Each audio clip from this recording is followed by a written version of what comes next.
और पंडित जी इस वक्त हमारे साथ जुड़े हैं। पंडित जी, बड़ा ही शुभ संयोग बना है। ये संयोग कहा जा रहा है कि द्वापर युग में बना था और अब बना है। कैसे देखा जाए इस शुभ संयोग को? देखिए, सभी दर्शकों को जन्माष्टमी के पावन पर्व पर बहुत बहुत मंगल शुभकामनाएं। हाथी घोड़ा पाल की जय, कन्हैया लाल की। जी, श्री कृष्ण जन्माष्टमी का विशेष महत्व है। विशेष आज यहाँ संयोग देखने को मिल रहे हैं। अष्टमी तिथि के दिन भगवान कृष्ण का जन्मोत्सव जी, पर्व हर्षोल्लास के साथ में घर घर मनाया जा रहा है। बल्कि भारतवर्ष के साथ साथ पूरे विश्व में मनाया जाता है, क्योंकि यहाँ हमारे सनातनी और जो एनआरआई परिवार बाहर विदेश में रहते हैं और अंग्रेज भी रहते हैं, बल्कि अन्य जाति धर्म के लोग भी कृष्ण जन्माष्टमी के पर्व को बहुत उत्साह से मनाते हैं। भगवान विष्णु के 8वें अवतार के रूप में ये कृष्ण का अवतार हुआ, ये अवतार हुआ है। और जी, आज आप देखें, जैसा कि आपने कहा कि विशेष दिन है, रोहिणी नक्षत्र में भगवान श्री कृष्ण की उपासना करने से सभी भक्तों की मनोकामना पूर्ण होती है। प्रतिवर्ष भाद्रपद के माह के कृष्ण पक्ष की अष्टमी तिथि को ये पर्व मनाया जाता है। लेकिन विशेष जी, आज बात करें तो यहाँ सर्वार सिद्धि योग बना है। चंद्रमा वृषभ राशि के हैं और उच्च के हैं। रोहिणी नक्षत्र में एक विशेष योग निर्मित हुआ है, इसलिए ये जन्माष्टमी का पर्व सुख समृद्धि और मनोवांछित फल देने वाला माना जी, जा रहा है। आपको बताएं कि आज जो ये जयंती है, जी, जन्माष्टमी का शुभ संयोग है, जी, ये सोमवार का दिन है। क्योंकि भगवान कृष्ण ने बुधवार व सोमवार का दिन जब होता है तो इसको बहुत शुभ संयोग मानते हैं। दरअसल में जिस दिन भगवान कृष्ण का जन्म हुआ था उस दिन बुधवार का दिन था, जी, और आज बुधवार और सोमवार को हम बड़ा शुभ मानते हैं। वहीं आपको बताएं कि आज रोहिणी नक्षत्र का संयोग जो बन रहा है सर्वार सिद्धि योग का हो रहा है, और ये 26 अगस्त को अपराह्न 3:55 से अष्टमी का शुभारंभ हो गया। रोहिणी नक्षत्र का शुभारंभ हो गया, जो 27 अगस्त को 3 बिल्कुल पंडित बज जी, के बड़ा शुभ संयोग बना है। जैसा कि आप भी बता रहे हैं कि किस तरीके से आज का दिन भक्तों के लिए और भी ज्यादा खास हो जाता है, चूंकि सोमवार के दिन पड़ रहा है और भगवान को ये दिन भी बड़ा ही पसंद है। तस्वीरें भी लगातार हम दिखा रहे हैं। खीरे से चूंकि जन्म कराया जाता है प्रभु श्री कृष्ण का, इसके पीछे क्या खास महत्व था? देखिए, आपने बड़ी अच्छी बात कही है। जी, खीरे का बड़ा महत्व होता है, हाँ, क्योंकि भगवान कृष्ण के जन्म में खीरा, भादवा का महीना में खीरा का बड़ा महत्व होता है।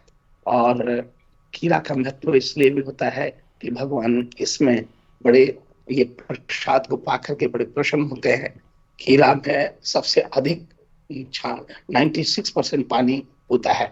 खीरे में विटामिन ए और बी और सी भी होती है। भगवान को ये बहुत प्रिय है। खीरा का महत्व कृष्ण से इसलिए जुड़ा हुआ है कि ये भाद्रपद में जो कृष्ण में ये खीरा एक तरीके से बहुत ज्यादा मतलब मिलता भी है। धार्मिक मान्यताओं के मुताबिक भगवान श्री कृष्ण के जन्मोत्सव के मौके पर खीरे का महत्व इसलिए भी है कि खीरे का संबंध माता देवकी से है, और धार्मिक मान्यताओं के अनुसार खीरे को माता यशोदा के गर्भाशय का प्रतीक माना गया था।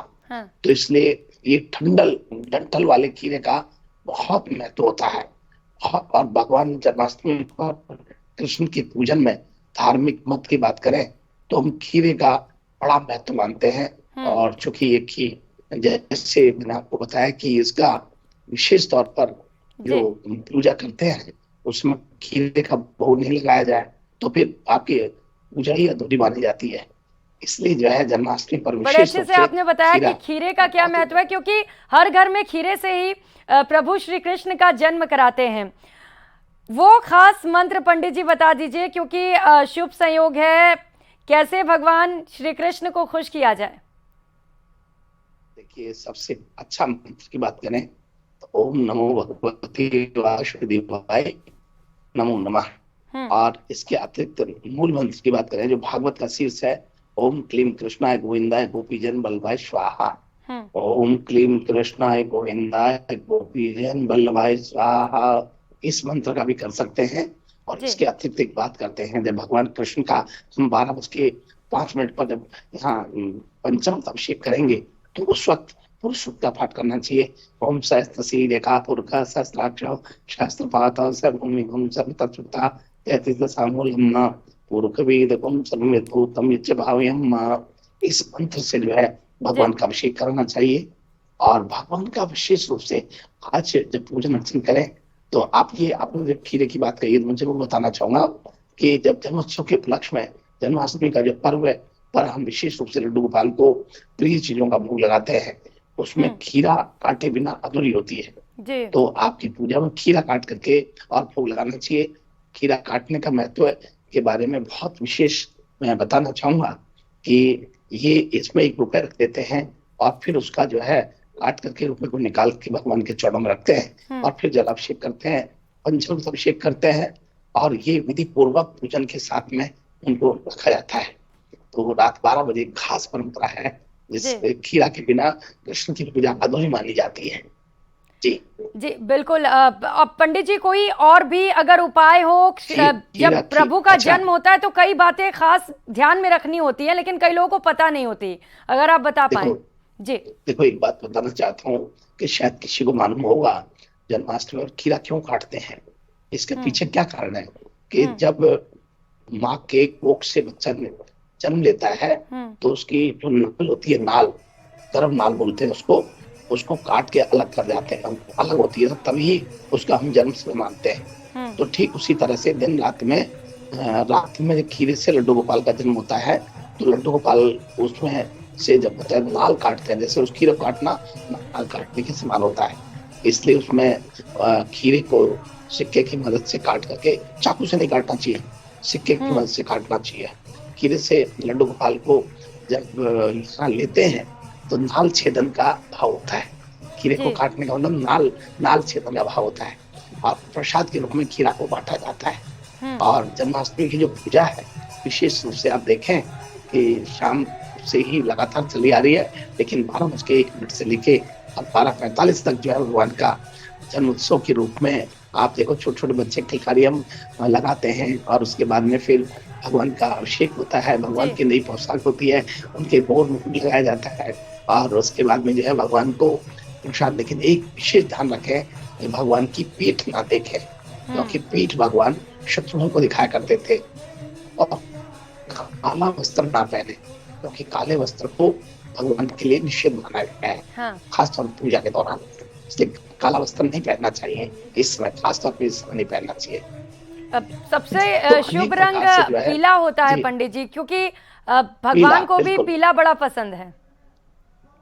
हाँ, आपने सही कहा, क्योंकि जब भगवान का जन्म उत्सव होता है तो अक्षय पुण्य की, उनके जब जन्म उत्सव को जो लोग देखते हैं उनको अक्षय पुण्य की प्राप्ति होती है। भगवान कृष्ण के आशीर्वाद से उनके जीवन में जो भक्त इनके जन्म उत्सव को देखते हैं उनके सुख समृद्धि रहती है। और जन्माष्टमी के इस पावन पर्व पर जो व्रत रखते हैं और संकल्प लेकर के व्रत करते हैं, उनके पापों का हल हो जाता है, पाप नष्ट हो जाते हैं, पापों से मुक्ति मिलती है। इसलिए इस दिन को बहुत ही श्रेष्ठ हम लोग मानते हैं। और आप मान के चलें कि ये जो पर्व है ये ऐसा पर्व है जो आपके जीवन को धन्य कर देता है। आज जन्माष्टमी के योग पर देखो, गज केसरी योग बना हुआ है, राज योग बना हुआ है, गज केसरी योग की चंद्रमा उच्च का है, वृषभ का है और बृहस्पति भी वृषभ में बैठा हुआ है। तो ऐसे में देखो आप, फिर रोहिणी नक्षत्र है, सूर्य सिंह राशि में है, चंद्रमा वृषभ राशि में है, तो ऐसा दुर्लभ योग बन रहा है जो आनंद को नव देने वाला है। और इस व्रत के रखने से अक्षय पुण्य की प्राप्ति होती है। दुर्लभ योगों के साथ शुक्रादित्य और शश और राजयोग बन रहा है, गुरु और चंद्रमा की युति से गज केसरी योग बन रहा है। तो राजयोग का निर्माण जो हो रहा है, आप देखो चंद्रमा अपने उच्च अंश वृषभ राशि में होने से कई राशियों की किस्मत सातवें आसमान में आज होने वाली है। पंडित जी, कौन कौन सी राशियां जिनके भाग्य खुलने वाले इस जन्माष्टमी पर, क्योंकि आप कह रहे हैं कि कई राशियों के लिए दिन चमकने वाला है अब। ये बहुत अच्छा कहा। मंगल मिथुन में बुध का कारक उदय हो रहा है, तो 12 राशियों के जीवन में किसी तरह का सकारात्मक प्रभाव पड़ने वाला है। और मैं इसी क्रम में सबसे पहले बात करता हूँ तो मेष राशि की बात करता हूँ। देखिए, मेष राशि के जातकों को आज भगवान कृष्ण की विशेष कृपा से आज जो अटके हुए काम है वो बनने लगेंगे, क्योंकि आपके साथ आपके मंगल तीसरे और बुध चौथे भाव में उदित हो रहे हैं। इसलिए आपका भाग्य आज पूरा साथ देगा और गुरु और माता पिता के आशीर्वाद से आपके कर्ज चुकने लगेंगे, आपके आर्थिक स्थिति मजबूत होगी और जीवन साथी के साथ बहुत अच्छा व्यवहार रहेगा। अब इसी प्रकार से हम बात करते हैं, ये वह मेष वृक मिथुन का है और कर्क का है। अब सिंह राशि बात करते हैं, जिसमें सिंह राशि वाले लोगों को आज विशेष रूप से बुद्धि के कौशल के क्षेत्र में सफलता अपर्चन रहेंगे और आपके अपने कार्य क्षेत्र में वरिष्ठ अधिकारी और सहकर्मियों का पूरा साथ आपको मिलेगा। और इसके साथ हम बात करें तो कन्या राशि वालों के लिए गज के योग का लाभ सिद्ध हो रहा है, यानी धर्म कर्म के मामलों में वृद्धि देखने को मिलेगी और आपका मान सम्मान की कीर्ति बढ़ेगी। तो इस प्रकार से जो है सभी राशियों को थोड़ा हर प्रकार से फल देने वाला सिद्ध हो रहा है। ये जो समाज सिद्धि योग, गज के योग, राजयोग, ये जो बने हैं, इतने सारे योग पहली बार हम देखा हूँ और कितने वर्षों के बाद जाकर के जो है योग बने हैं। तो इस व्रत को नहीं करना, चूक नहीं चाहिए। द्वापर कालीन में जो योग बने थे वही योग आज देखने को मिल रहा है जी। बिल्कुल, और तस्वीरें भी लगातार हम अलग अलग जगहों से दिखा रहे हैं। मथुरा से ये सीधी तस्वीर जहां पर प्रभु श्री कृष्ण का जन्म हुआ और खास तस्वीरें मुख्यमंत्री भजनलाल शर्मा, जिन्होंने प्रदेशवासियों को खास अवसर पर शुभकामनाएं दी और किस तरीके से दिव्य और भव्य तरीके से मंदिरों को सजाया गया, इसकी तस्वीरें भी आप देख रहे हैं। लोग नाच रहे हैं, गा रहे हैं, छोटे छोटे जो बच्चे हैं वो भी इस वक्त प्रभु श्री कृष्ण के वेशभूषा में नजर आ रहे हैं और रात के 12 बजने वाले हैं, लेकिन अभी तक उनकी आंखों में नींद नहीं है बल्कि उत्साह है। पंडित जी, ये दिन तो वाकई सभी के लिए बेहद खास होता है। कुछ लोग तो इस दिन का पूरे साल भर इंतजार भी करते रहते हैं। कई लोग ऐसे हैं जो केक काट के इस दिन को सेलिब्रेट करते हैं, क्या ये ठीक है?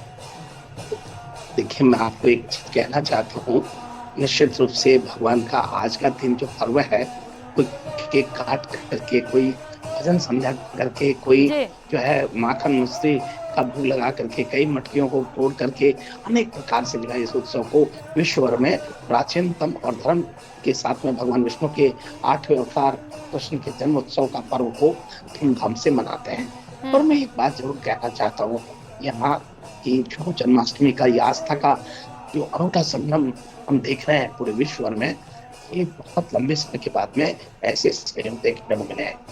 भगवान देखिए, युवाओं को भगवान कृष्ण से सीख लेनी चाहिए। पंडित जी, एक बात जो प्रभु श्री कृष्ण के जरिए आप कहना चाहें, जो सीख लोग अपने जीवनी में उतार सके, अपने जीवन में ला सके, क्योंकि प्रभु श्री कृष्ण ने कई सारे मैसेजेस दिए हैं। क्या बात, आपने बहुत अच्छी बात कही। देखो, कृष्ण जो है अच्छे मित्र भी रहे जी। उन्होंने सुदामा को किस प्रकार से रिसीव किया, क्या मैसेज दिया, कितनी अच्छी बात है। और आप देखिए कि उन्होंने प्रेम को बहुत बढ़ावा दिया और गीता में कहा, कर्म प्रधान विश्व कर रखा, कर्म को जो है उन्होंने प्राथमिकता दी। तो आजकल के युवाओं पर जो छोटी छोटी चीजों में गुस्सा, तनाव, डिप्रेशन चीज देखने को मिलती है, इन सब युवाओं को कहना चाहता हूँ कि भगवान, चूंकि आपने एक प्रश्न ऐसा किया कि युवाओं को सीख लेनी चाहिए, तो मैं इसके लिए कहना चाहता हूँ कि बड़े मुस्कुराते हुए, जिम्मेदारी के साथ, इनिशिएशन के साथ अपने रिश्तों को मैनेज करना चाहिए, जैसे कृष्ण अपने रिश्तों को मैनेज करते रहे। देखिए, माया के साथ उन्होंने किस प्रकार से रखे, भक्तों के साथ, गोपाल गाय चराने वालों के साथ, और आप देखिए कि गोपियों के साथ, और क्या उनका राधा के साथ प्रेम किया, तो इतना शानदार की सब गवाही कर रहे हैं और कितना प्रेम और प्यार से। तो सदैव मैं एक बात कहना चाहता हूँ कि गुस्से से जो काम करते हैं वो आपको नुकसान होता है, और प्रेम और उत्साह के साथ और कार्य को प्राथमिकता देते हुए आगे बढ़ते हैं, वो आपके लिए लाभ होता है। चिंता, तनाव, गुस्सा, जलन का विहेर आपका हिस्सा, जीवन का हिस्सा नहीं रहना चाहिए। आपका हिस्सा प्रेम को बढ़ावा और नफरत से दूर रख करके सबकी तारीफ करते हुए आगे बढ़ना चाहिए। अपनों की तारीफ करनी चाहिए, अपनों के साथ रहना चाहिए। यही तो कृष्ण हमको देते हैं।